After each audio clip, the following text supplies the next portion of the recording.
주 목요일 날은 그 수업이 없어요. 아시죠? 다음 주 목요일 날 모의고사를 보는 모양이에요, 아마. 모의고사. 그 다음 주 목요일 날이 이제 다음 주 원래 그 중개사법 시간이잖아요, 원래 목요일 날이. 근데 다음 주는 원래 이제 제가 안 하고 민법 특강을 할 계획이었던 것 같은데, 근데 그거 안 하고 모의고사를 대체한 모양이에요. 다음 주 말일 날 31일 날. 그 뒤에 써붙이는 거 보니까. 그래서 원래 계획이 민법 특강이었었다가만 원장님께서 이제 그냥 안 하시고 모의고사를 보기로 하신 것 같은데, 모의고사를 저한테 문제를 출제를 해서 제가 문제 출제했어요, 벌써. 그래서 엊그저께 문제를 출제해서 이미 넘겨드렸거든요. 그래서 이번 이제 모의고사는 이제 일단 중개사법은 제가 출제했어요. 출제했고 다른 과목은 모르겠는데, 문제 난이도 한 중하 정도? 중하 정도 그렇게 해야 될 것 같고, 그래서 그다지 어렵지 않을 거라 보이긴 하는데 공부 안 하시면 어렵고 공부하면 쉽고 그럴 것 같긴 해요. 그래서 이번에 제가 출제했으니까 문제를 잘 풀어보시기 바라고, 물론 이제 해설도 다 있고 할 거예요. 그래서 31일 다음 주니까 뭐 월요일부터 접수를 받는다는 거니까 모의고사를 이제 자주 이제 앞으로 보겠지만, 모의고사를 보셨던 분하고 안 봤던 분하고는 차이가 커요. 실제 시험 나갔을 때 그 차이가 많이 납니다. 그거 모의고사를 보는 이유가 이제 여러 가지가 있겠지만, 지금은 뭐 이래요. 지금은 시험 점수는 큰 문제는 안 돼요. 안 되고 제일 중요한 게 뭐냐? 시간 내 문제를 다 볼 수 있냐 없냐, 그게 돼야 돼요. 지금은 점수 그게 별로 중요한 거 아니란 말이. 지금은요. 점수 안 나와도 괜찮으니까 문제를 주어진 시간 내 다 문제를 풀 수 있으면 그게 잘하는 거예요. 답 앞과 먹건 둘째 치고 그거는. 그래서 일단은 지금 제일 중요한 게 점수가 중요한 게 아니다. 시간 내 문제를 다 볼 수 있냐 없냐, 그게 제일 중요한 거고, 그게 되시면 시험 점수는 뭐 이제 한 6월 달 이후부터 신경 쓰면 되니까, 많이 시험 보셨다가 점수 안 나왔다 해서 뭐 실망하거나 그럴 필요 없어요. 빵점도 괜찮아요. 네? 괜찮다고요. 그게 뭐 중요해요, 그게? 아무것도 안 중요해요, 점수는. 그냥 신경 쓰지 마요, 그 괜히. 큰 뭐 그냥 스트레스 받고 그러지 마시고, 점수 신경 쓸 거 없어요, 그거는. 지금 모의고사 봐도 그냥 제일 잘하는 게 뭐냐? 시간 내다 풀면 그건 잘하신 거예요. 그거 그냥 그것만 하면 되니까 점수 그거 신경 쓸 거 없어요. 나중에 6월달 이후 정도 보시면 되겠고, 그래서 어쨌든 이번 문제는 이제 뭐 크게 어렵지 않을 테니까 모의고사를 좀 보시면 좋겠고, 기왕이면 다 좀 보세요, 모의고사. 이제 보세요 그랬더니만 접수하긴 해요. 해놓고 문제만 받아간다니까. 시험장 시험 보러 안 오고 돈은 내긴 내지, 문제지 받아가려고. 그게 뭔 소용이에요? 집에 갖고 가시면 다 풀어요, 그거? 안 풀죠, 잘. 또 안 풀게 될 분들은 또 시간 내 다 풀어야 되는데, 집에 가면 그게 되냐고요, 또. 남자하려고 해도 뭐 이렇게 이제 그 이상한 게, 수업 이렇게 들으시면 어차피 그건 시간 내 다 듣게 되지만, 복습하려고 집에 가서 동영상 다시 한번 보잖아요. 그거 하루 거 보려면 하루 종일 걸려, 그거. 하루 거 3시간밖에 안 보는데도 불구하고 하루 종일 봐야 돼, 그거. 하다가 또 스톱해놓고 딴 거 하고 있고, 뭐 하다가 또 전화 받고 있고, 뭐 이랬단 말이죠. 하다 보면 졸리네. 잤다 할까? 뭐 눌러놓고. 모니터 요만하잖아요, 보통. 아무리 커봤자. 요만하니까 눈이 피로해져요. 한참 보고 있으면 거기가. 눈이 아파. 그럼 또 계속 보기 어렵거든. 또 스톱해놓고 그렇게. 그러니까 3시간 보는데 하루 종일 봐야 된다고. 더더구나 집중도 안 되고. 그래서 사실은 동영상만 보시면 안 될 거고, 그건 복습용으로만 쓰는 거고, 모의고사를 기왕이면 여기 나와서 여기 분위기 맞게 이렇게 보셔야 되지, 집에 가시면 잘 안 돼, 그게. 또 이렇게 많이 풀어지고 그러니까. 그래서 가급적이면 하고 나오셔가지고 모의고사를 보시고, 모의고사를 자꾸 보는 이제 이게 참 나중에 큰 도움이 될 거란 말이에요.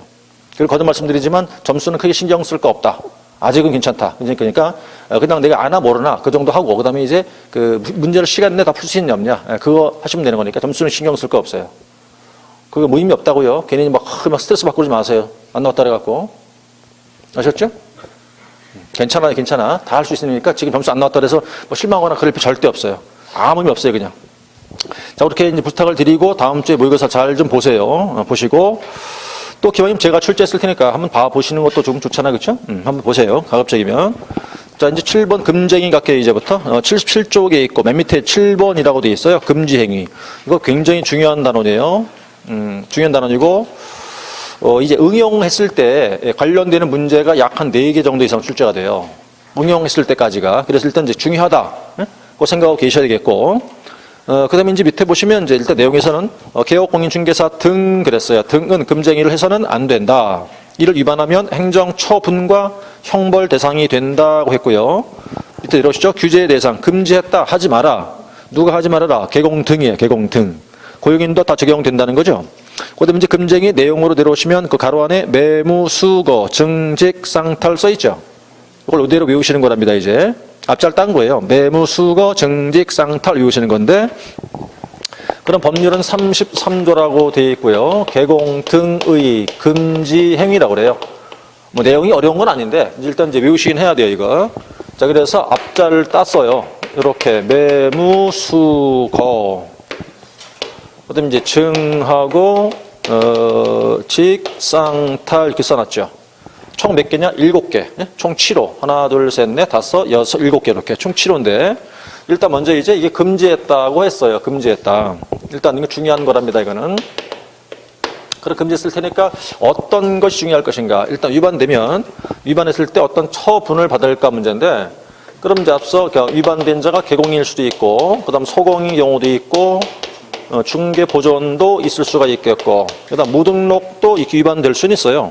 그럴 때 네 사람이 여기 위반했다고 치자 이거죠. 그러면 얘네 둘은 뭘 받나요? 처분과 플러스 형벌을 같이 받죠. 그렇죠? 얘네 둘은 뭐밖에 안 받을까요? 형벌만 받을 뿐이겠네요. 그렇죠? 그럼 얘를 바로 털어내버리기 이렇게 털어내버리면 무등록 중개업자 누군지 아시죠 이제? 무등록 중개업자가 어떤 행위를 했든지 간에 무등록 자체를 금지했을 테니까 이거 형벌 관계없이 무조건 얼마 벌칙이다. 3년 이하 징역 3천만 원 이하가 될 거 아니냐. 그러면 자 걔네들 털어내놓고 나머지 이제 세 사람 그럼 요 4개 노란색 하나 둘 셋 넷 여기 1, 2, 3, 4호란 뜻이에요. 이게 요 4개에 대한 형벌 얼마짜리예요? 형벌이 얼마짜리라고 요게?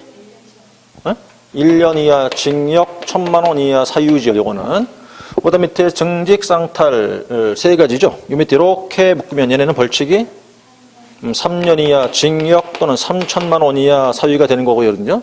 그러면 그가 위반된 자가 중개보조원이래요. 중개보조원. 그럼 얘는 이제 위반 행위에 의해서 달라지겠죠. 이제. 그럼 넷 중에 하나면 뭘 받을 거고 1년에 1천짜리가 될 것이고 그죠? 셋 중에 하나면 3년 또는 3천이 되겠죠. 이렇게.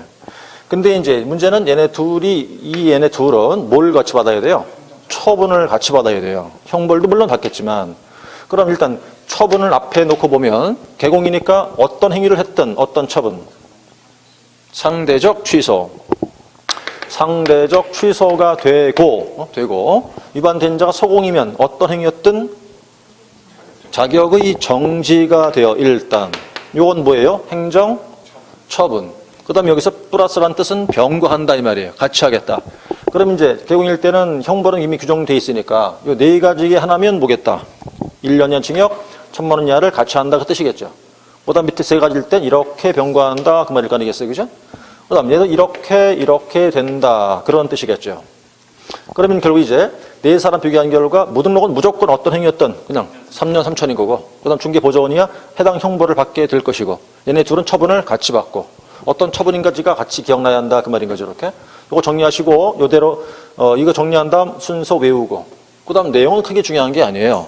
여기 특히 주의할 건 3호 그 다음에 이제 5호 6호 7호는 정확히 기억해야 돼요. 자 이제 나머지는 큰 가치가 없어.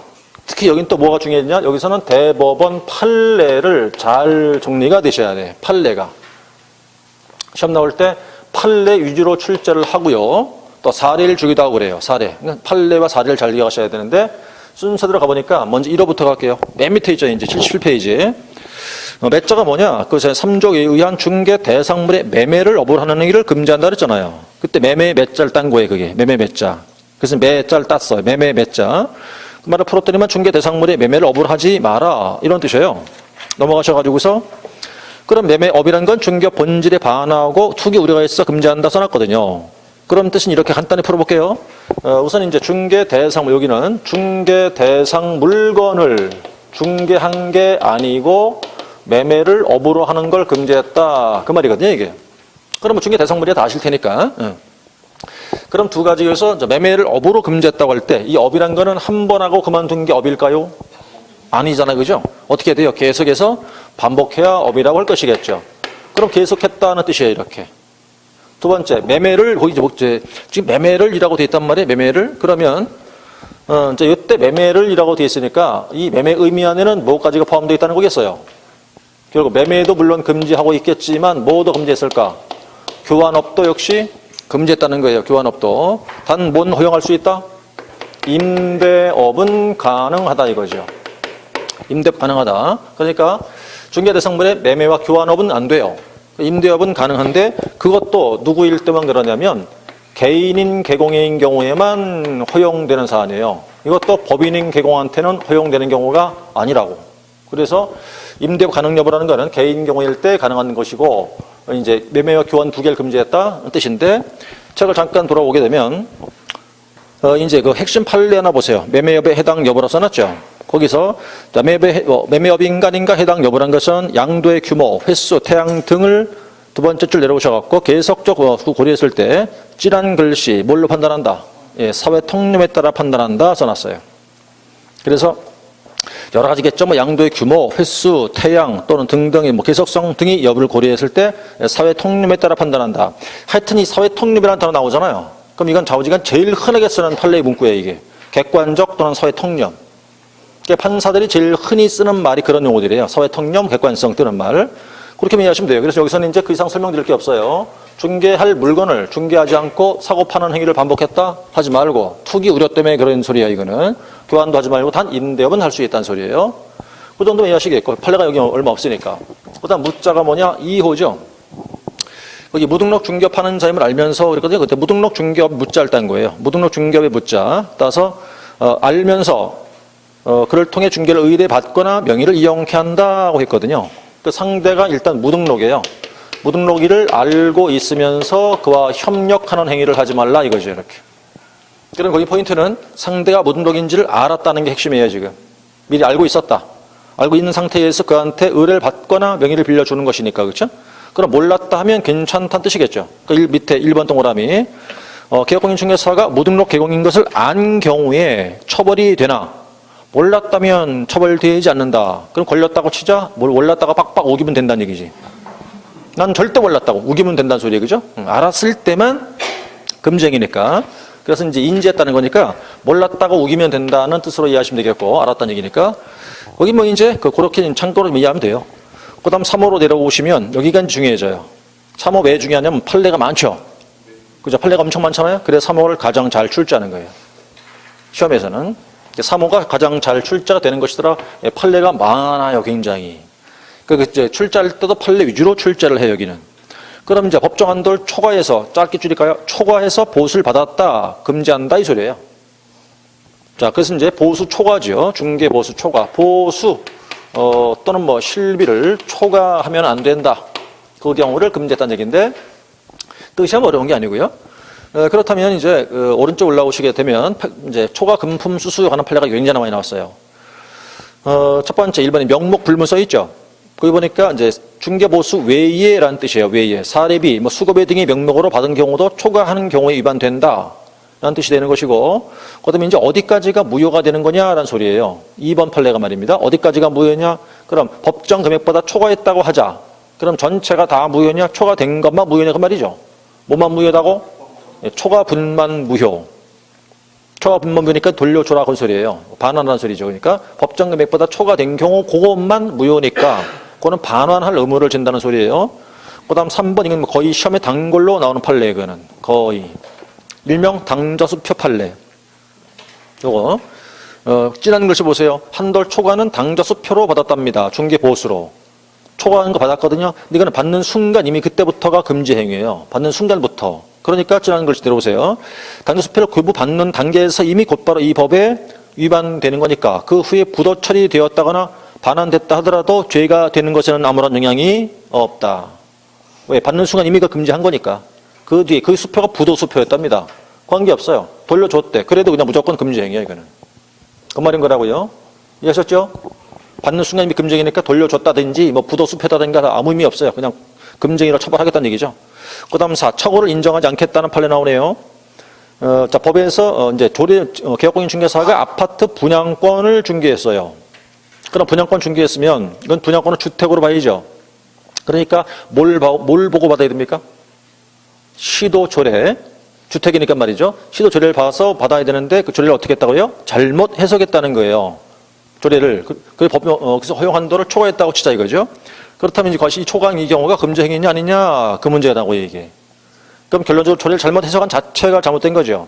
그러니까 정당한 법률 착오에 해당하지 않기 때문에 초과 금품 수수로 벌을 준다는 뜻이에요. 그 한마디로 조례를 잘못 해석했다. 잘못 해석해서 초과했을 때 잘못 해석한 자체가 그게 법률이 위반된 거라고. 실수한 거니까 책임 전환 소리니까 그 초과 금품수수로 벌하겠다. 그 얘기예요. 조례를 잘못 해석한 거. 그 다음에 이제 그 5, 6번으로 내려오시면 분양 대행료는 중개보수가 아니란 판례 있죠. 이건 뭘까? 우리가 말 그대로 중개보수니까 뭐 하고 난 뒤 받는 돈이에요. 부동산을 중개한 뒤 받는 돈을 중개보수라고 그래요.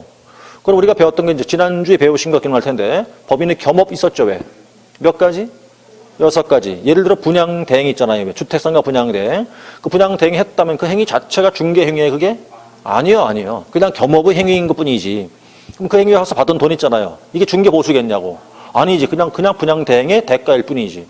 그럼 얘는 여기다 적용시킬 수가 없다 이 말이에요. 얼마를 받든지 간에. 왜냐면 그 얼마만큼 받아라 뭐 금액 규정돼 있었어요? 없었거든. 그냥 협의를 받으면 되는 거야. 협의를 받으면. 그러니까 그 돈 자체는 여기다가 적용할 수가 없죠. 그러니까 분양 대행료 같은 경우는 초과 금품 수수로 볼 수가 없다 이 말이에요. 이거는.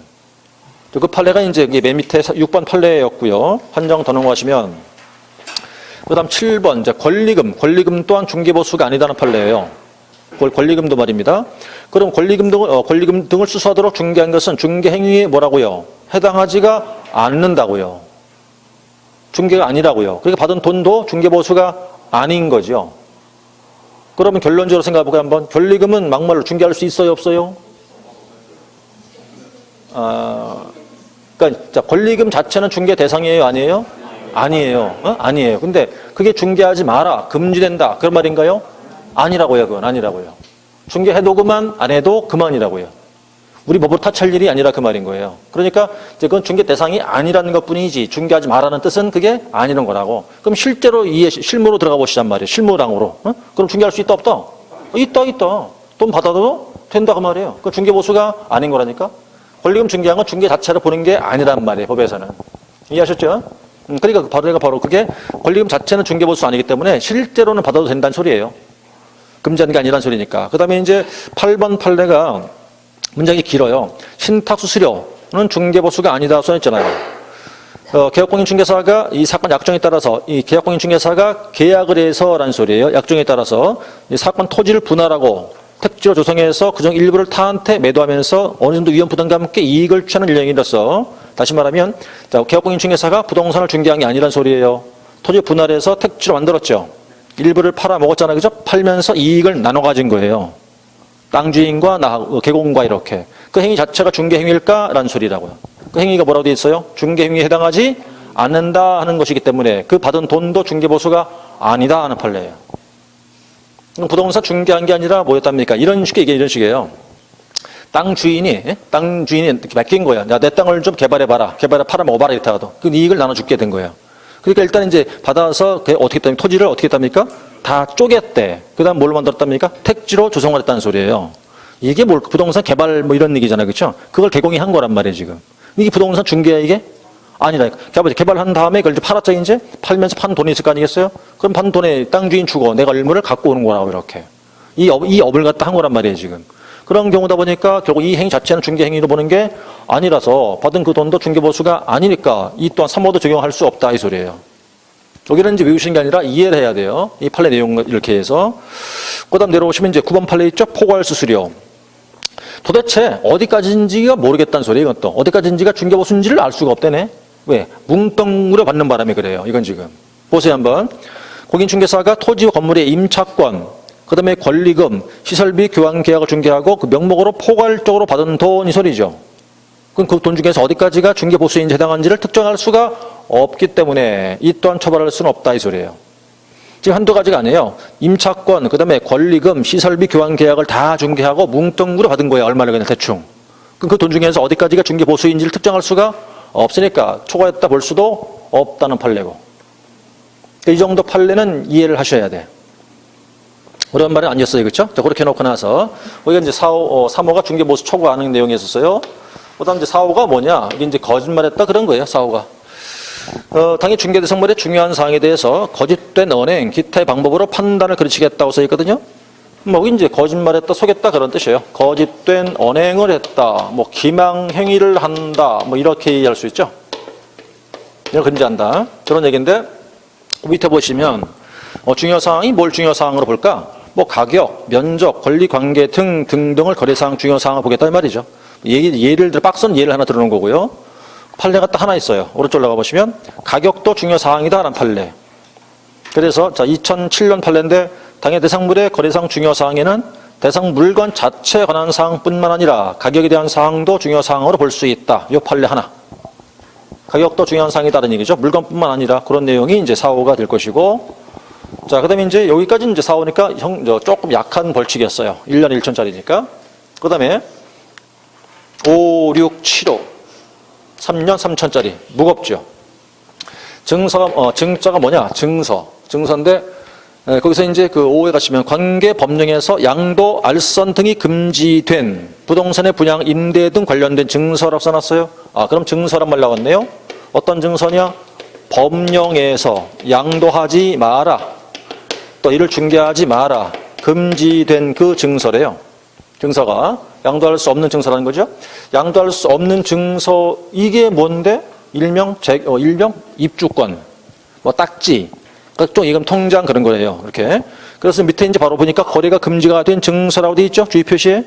거기다 있어요. 주택 청약 통장 같은 것도 있고, 뭐 보통 딱지라 부르는 게 있어요. 일명 입주권 그래. 입주권. 어떤 입주권? 주택법상. 그럼 여기는 이제 뭐 예를 들어서 뭐 주택 부금 증서, 예금 통약 증자 이런 것죠, 그죠? 예금 증서 같은 것들. 예금 증서도 있고, 뭐 주택 상환 채권도 있고, 그다음에 이제 입주권을 주로 말하는 건데, 좀 이따 얘기를 하고, 자 그런 걸 일단 얘기하는 거예요. 여기서는 그걸 뭐를 할 수 없다고 되어 있냐면, 조문에 보시니까 그런 증서 등을 매매 교환을 중개하거나, 일단 그럼 이 증서에 대해서 어떤 걸 말하는 것이냐면 매매 교환을 중개하는 것도 금지예요. 중개 행위도 금지했고, 두 번째는 개업공인중개사 그 증서를 직접 사요. 이걸 되팔아먹어. 그래서 이제 매매를 업으로 하는 것도 역시 금지했어요. 이건 둘 다 금지예요 지금. 일단 그 증서가 양도가 안 되는 것이기 때문에 양도하는 걸 중개하는 것도 금지고, 또 개공이 직접 증서를 구입해서 매입해서 도로 되팔아먹어 매매를 업으는 것도 금지고, 둘 다 금지한다는 얘기인데, 그렇게 놓으면 나중에 이제 그렇게 놓고 나서 일단 행위 둘 다 금지했다는 얘기인데, 지금 판례가 두 개 보일 거예요. 보이는데 지금 이 법상 분양권은 거래 금지한 증서가 아니다 써놨잖아요. 그럼 1번과 2번 둘 다 무슨 판례다 이거는? 1번은 지금 상가 써 있죠. 이거는 상가 분양권 판례예요. 상가 분양권 판례. 그다음에 이제 두 번째는 아파트 분양권 판례야. 이건 결론이 뭐냐? 둘 다 분양권 판례라고요. 차이는 뭐냐? 1번은 상가, 2번은 아파트예요. 결론, 둘 다 중개할 수 있다는 판례고 금지 증서가 아니다는 판례예요. 둘 다. 그러니까 1번에 보시면, 자 상가 전부를 매도할 때 사용하려고 매각 조건 등을 기재해서 인쇄해 놓은 양식에다가 매매 대금과 집 기일 등을 기재한 분양 계약서 써 있죠. 그럼 바로 최대한 줄일까요? 상가 분양권이에요. 상가 분양권은 상가 매매 계약서일 뿐이지 금지 증서가 아니다 이거죠. 그걸 중개할 수 있다는 뜻이고, 그다음에 이제 두 번째 2번 판례는 뭐냐면 지난 글씨 있죠. 아파트 분양권 매매를 알선한 것은 증서를 중개한 게 아니다 이거예요. 그러니까 중개할 수 있다는 뜻이고, 그럼 결론 둘 다 양도가 된다는 얘기니까 분양권이 나오는 순간 무조건 중개한다. 그럼 여기서 정리할 게 뭐냐 이제 이 증서로 볼 수 있냐 없냐 그 문제인데, 증서로 볼 수 있을까 없을까 이렇게 나눠가지고 두 가지일 거예요. 분양권 여기는 다 망라한 거예요. 주택이건 아니면 상가든 아니면 뭐 선분양 후분양 다 통틀어서 무조건 분양권 자체는 무조건 뭘로 보는 거죠? 이걸 아예 건물로 그냥 인정하는 거예요. 이거 그냥. 그러니까 중개할 수 있다 없다? 중개할 수 있다 이거죠. 이렇게 무조건 건물로 본다 이 말이니까 이거는. 혹시나 기억나시나 그러면 우리가 분양권인 경우라면 분양권을 중개한다고? 그럼 뭘 중개한다는 뜻일까요? 결론이. 분양권을 최초 공급받는 공급계약을 중개한다는 의미가 하나 있을 테고, 자 공급받았어요 분양권을. 그자가 도로 되팔아먹죠. 왜? 네? 분양권 전매하는 계약을 중개한다 그 뜻이거든. 우리가 중개한다 그러면 우리가 흔히 분양권 중개 이러면 두 개 얘기하는 거예요. 이렇게 네? 공급계약과 전매계약 중개하는 건데, 그럼 혹시나 기억나냐 말이에요. 이 공급계약 관련된 법 개수 몇 개? 8개. 앞자리 쭉 땄을 때 도도공, 주건, 산택, 빙 그랬죠. 8개 관련된 법이 있더라 이 말이에요. 어디에서 나오죠 이게? 부동산 거래신고 법 거기 있는 내용이거든요. 그죠? 좀 뒤에 있는 내용이니까. 그 다음에 이제 입주권이죠. 입주권 이렇게 놓으면 같은 용어를 써도 이렇게 또 나눠봐야 될 거 아니겠어요. 일단 두 개, 도빈 관련된 법에 의한 입주권은 중개된다 안 된다? 네? 되는 거다 이거는. 중개할 수 있는 거다. 도자 뭐라고 여기? 도시 및 주관경 정비법, 도정법. 빈자는? 빈집법 두 개. 요 두 개 입주권은 중개되는 거다. 얘는 이게 뭐예요? 건물이야, 건물. 근데 어떤 법에 의한 입주권이다? 주택법에 의한 입주권, 요거는 중개할 수 있는 게 아니다. 얘가 뭐냐? 얘가 이 증서예요. 제가. 그래서 우리가 흔히 이제 입주권 그러면 시험에 나온다고 가정해봐야 한번 나온다면 얘 위에 게 나온다면 반드시 뭐가 들어가 있겠어요? 법 이름이 들어가 있어야겠죠. 그건 중개되는 거야. 근데 법 이름이 안 들어가 있어. 그럼 그건 밑에 걸 말하는 거예요. 주택법. 요 둘 중에서 얘가 시험에 더 잘 나와.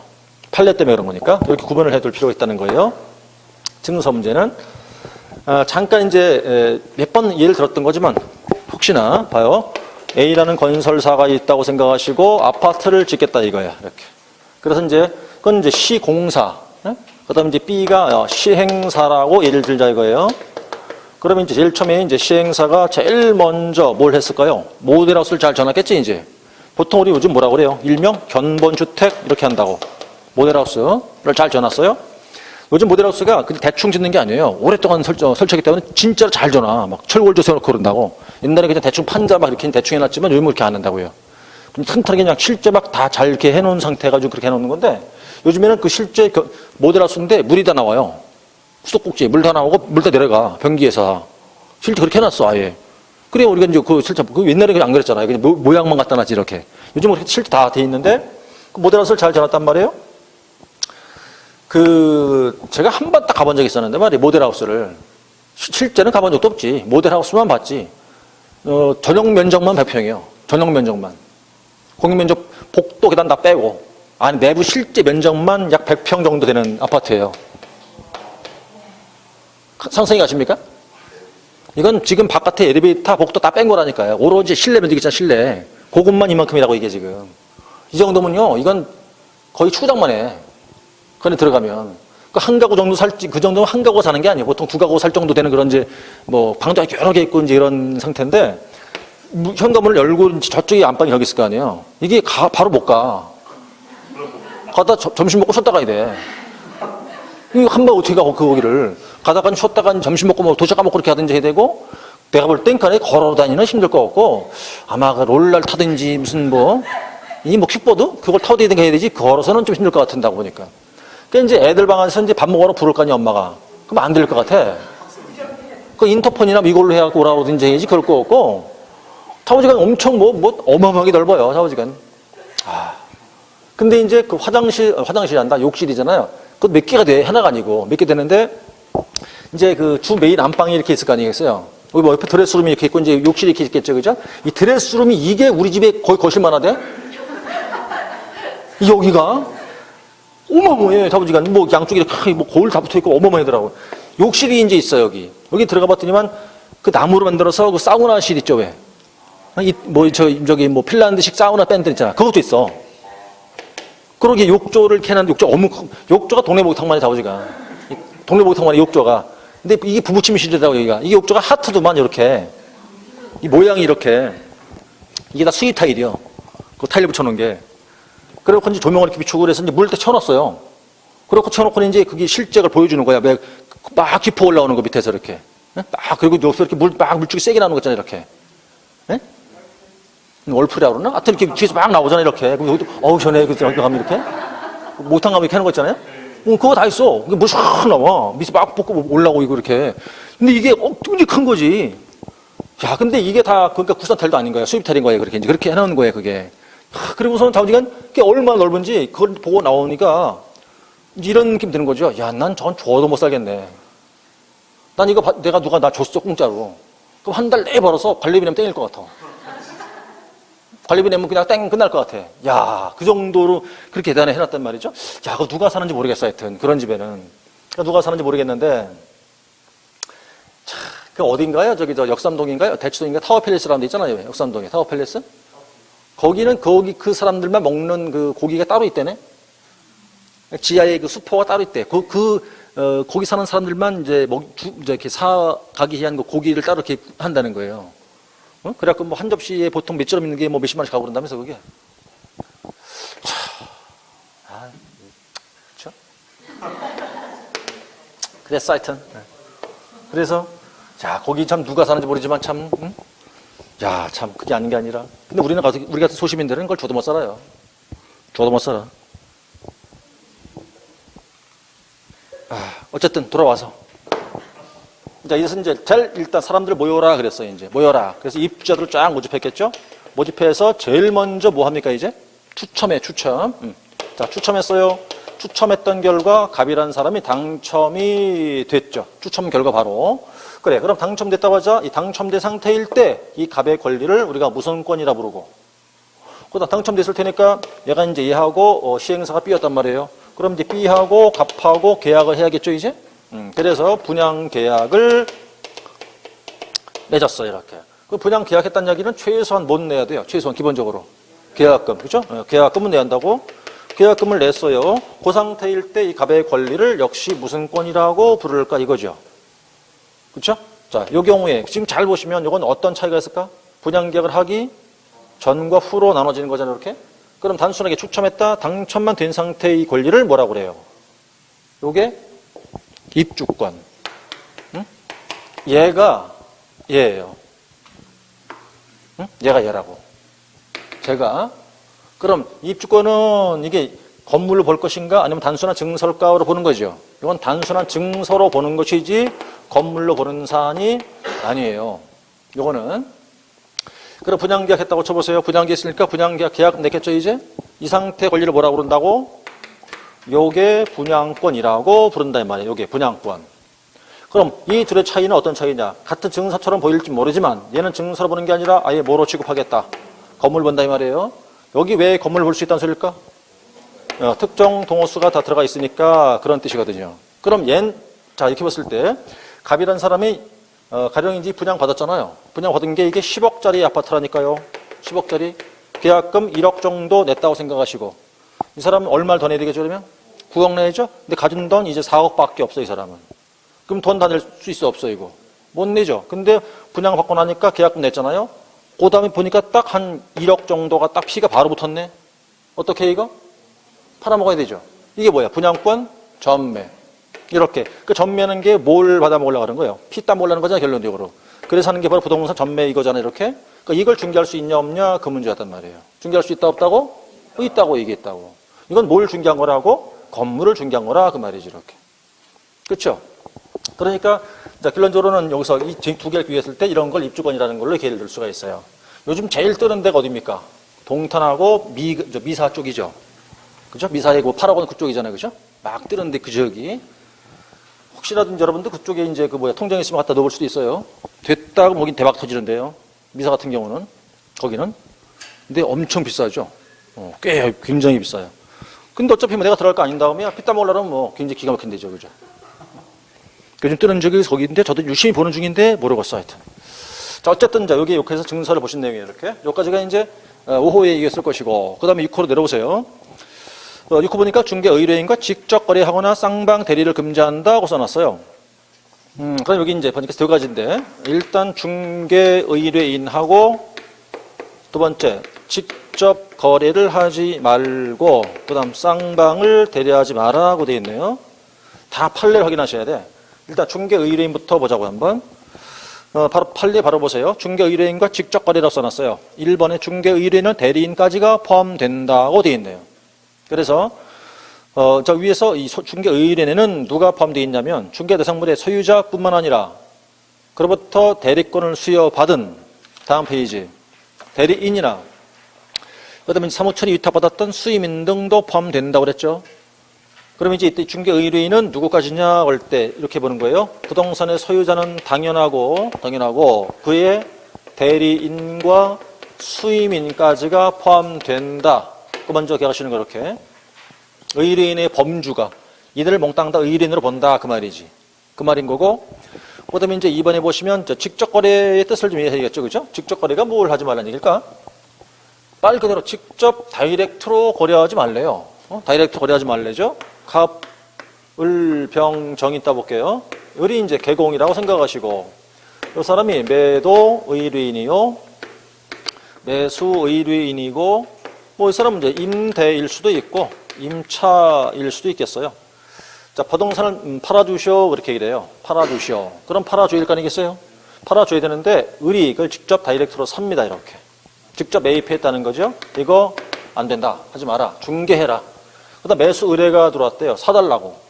다른 사람 걸 사주게 해야 되는데, 을이 자기 부동산이 있네? 이거 직접 이렇게 매도해요. 팔아먹어. 매도했다. 하지 마라. 응? 그 다음 임대 의뢰가 들어왔어요. 임대니까 세를 놔달라는 거 아니에요. 근데 이 을이 그 건물로 세를 들어가. 안 된다 이거지. 그 다음 임차 의뢰가 들어왔어요. 얻어달라고. 을이 자기 상가가 있었네? 자기 상가를 직접 이렇게 임대를 해요. 또. 이것도 안 된다 이거예요.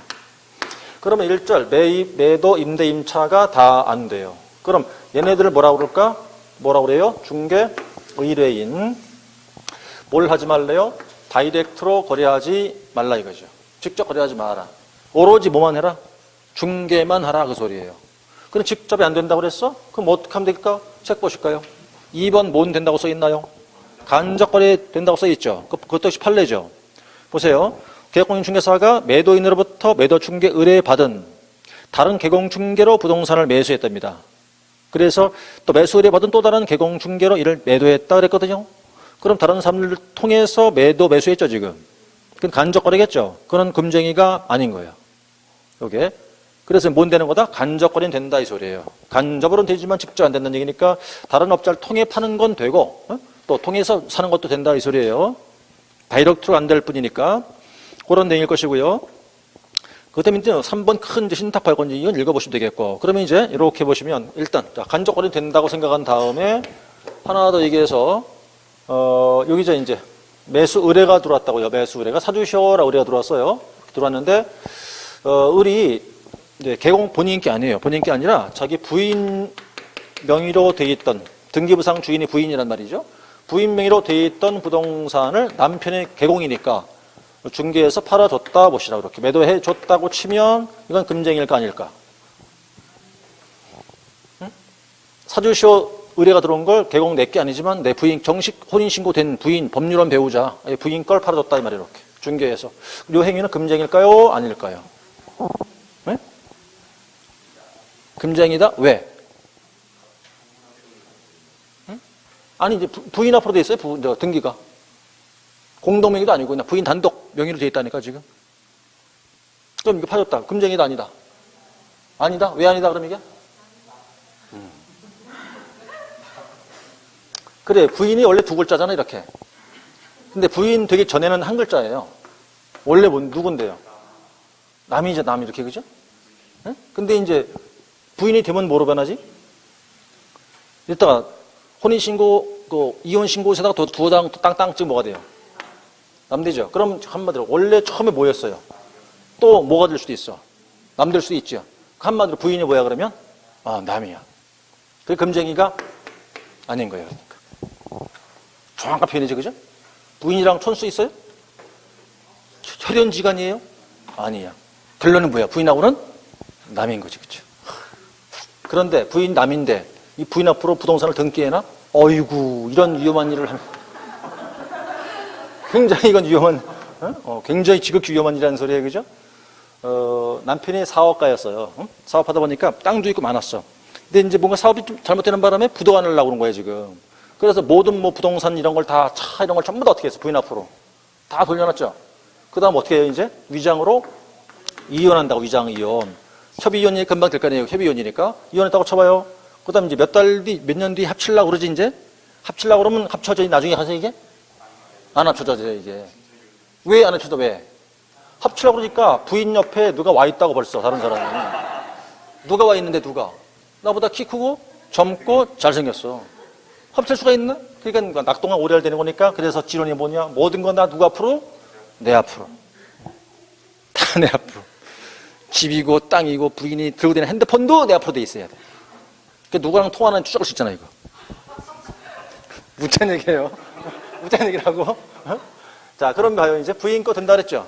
그럼 아버지 거는요? 관계없지 뭐. 아들 거요? 관계없다고요. 그럼 누구 거 안 된다는 소리예요? 본인 거. 그 얘기예요. 부인 거, 아버지 거 다 된다 이 소리예요. 거기 직접 거래 얘기했었죠. 그다음 이제 세 번 쌍방 대려볼까요 이제? 뭐 말이야 뭐 쌍방을 다 대리할 수 없다 이제 그런 얘기는 한데, 그럼 이제 이렇게 보자고요. 이제 세 사람이 있는데 가운데가 이제 개공이라고 생각하시고. 네?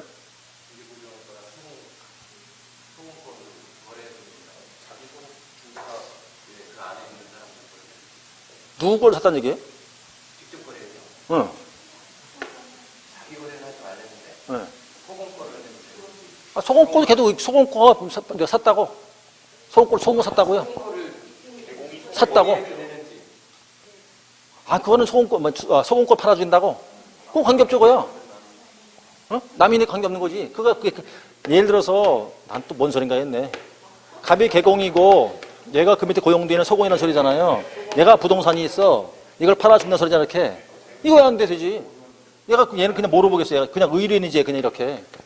의뢰인. 이해갔어요? 의뢰 받아 파는 거니까, 소공꼴 팔아준다, 그 말은 개공이 이렇게. 그런 일이 있나인데? 얘가 지가 팔면 되는 거지? 소공인데?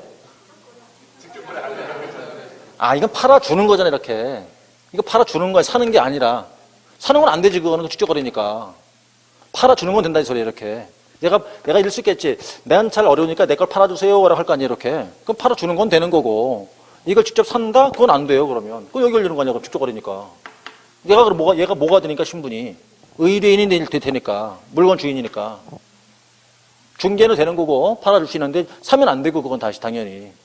얘한테 팔아먹어도 안 될 것이고. 이해하셨어요? 안 된다는 얘기죠? 어떻게 하라고, 어떻게? 다른 사람을 통해서라고. 다른 사람 통해서라고, 이렇게. 근데 이건 법은 그렇고, 네, 법은 그래요. 현실은 달라요, 좀. 다 팔아먹고 해요, 다 그렇게. 법은 그런 거고, 이게. 그럼 저는 여기서 법만 얘기해야 되지, 실물 얘기할 수 없잖아요, 그죠? 그러니까 여러분들 시험 날까지는 안 되는 거예요. 시험 날 끝나고 나면 다 그렇게 하는 거예요, 그렇게. 알아서. 다 이렇게 사고 파고 하는 거예요, 다 이렇게.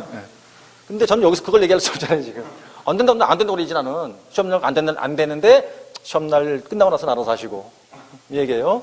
가운데 개공이 있어요. 이 사람이 누구냐면, 이제 매도 의뢰인이에요. 이 사람은 매수라고 치시고. 보자고요. 팔아주시오, 팔아드릴게요. 그럼 일단 이제 팔아주시오, 팔아드릴게요. 뭐가 됐을까요? 중개 계약이 됐겠죠. 그런데 이 사람이 내가 바빠서 그러니까 내 인감 도장, 등기 권리증을 다 넘겨주고 이임장 써줄게. 파는 거, 등기 넘겨주는 걸 다 해달라는 거야, 을한테. 그거 다 해드릴게요, 그랬다고. 그럼 결론적으로 뭘 넘겼다는 얘기인가요? 대리권을 수여한 거죠, 이렇게. 그 계약이나 또 됐네? 뭔 계약이 됐어요? 위임 계약도 됐거든, 이렇게.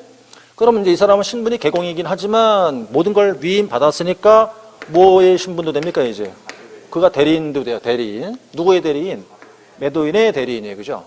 자, 이 상태에서 이제 얘가 매수인이거든, 이렇게. 그렇다면 갑이 필요 없으니까 갑이 직접 병하고 부동산 매매 계약 할 수 있어요, 없어요? 있죠? 할 수 있어. 그럼 지금 을은 누구만 대리합니까? 매도인만 대리하는 거 아니에요? 한쪽만 대리한다는 얘기네, 이게? 그럼 뭔 소리일까? 일방 대리지. 일방 대리 된다, 안 된다? 된다고. 네. 그래서 이제 여기서 쌍방이 안 되는 뿐이겠지, 일방 대리는 돼요.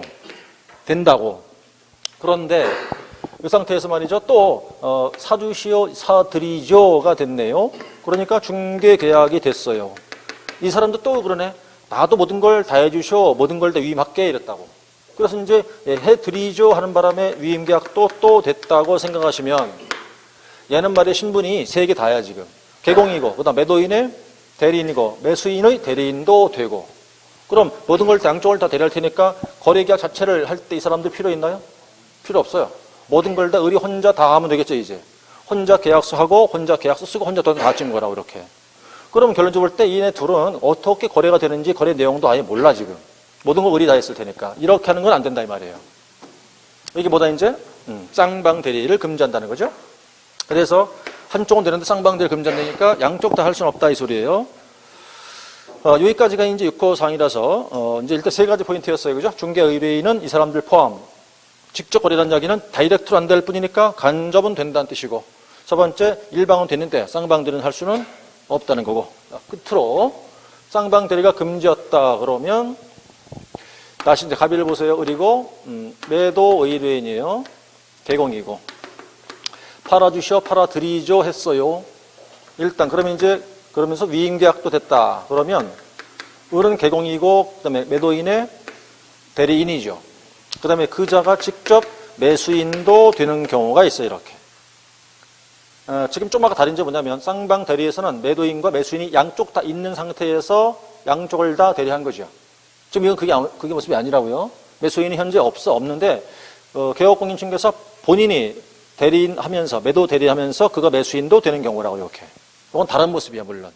이 경우를 뭐라고 하고 이건 허용될까 금지했을까? 일단 이렇게 하는 행위를 뭐라고 한다?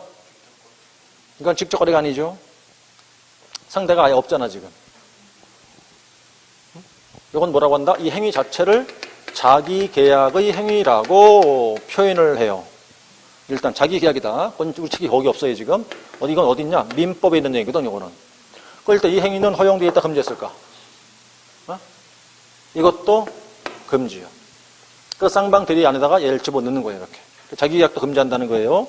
그렇게 해놓고 그다음 끝으로 쌍방 대리를 금지한다. 민법 배울 때도 배우셨을 텐데 민법도 쌍방 대리를 금지한다고 그랬죠. 금지한다 그랬을 거예요. 그죠? 근데 예외로 두 가지 경우에 허용한다 그랬거든. 어떨 때? 그러니까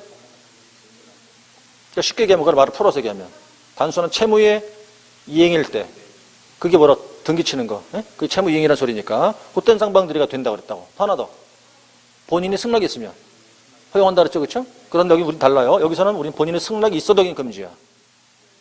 그러니까 민법에서는 승낙하면 허용해요. 근데 우리 법에서 하면 본인의 승낙을 해도 이건 금지한다 이거지. 금지한다. 다른 거란 말이 민법하고 오는 거니까. 그런데 우리도 채무 이행에 대해서는 쌍방 대리가 돼요. 다시 자, 그러니까 민법은 쌍방 대리를 금지하나 채무 이행일 때와 그다음에 승낙하면 허용한단 말이에요. 근데 우리 법에서는 승낙을 해도 금지가 되는 거고 그다음 채무 이행에 대해서는 허용하고 이런 차이가 있다고.